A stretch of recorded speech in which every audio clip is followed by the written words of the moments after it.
wherever you find one form, there's a polarity, there's a polar opposite end of this. To play that role, did you watch Mrs. Doubtfire? He drowned in a pool and he killed himself.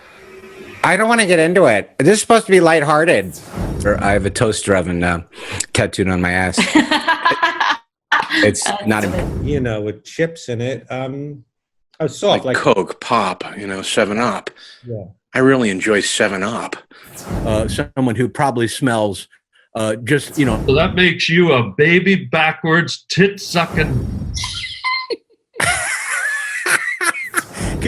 You are a juggernaut. You are, you know what you are? You're my Shih Tzu and a Pitsu.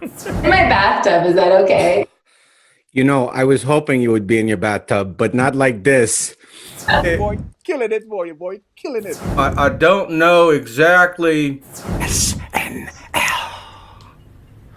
No, actually, I moved to Los Angeles to work at A&M Records to get in the record business.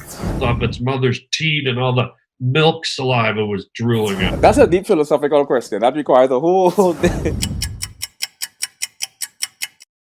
People who are biologically predisposed, I would say to extrasensory perception, could really dissect what alchemy really means is the transmutation. Turning metal into gold is just a metaphor for boy, killing it, boy, killing it.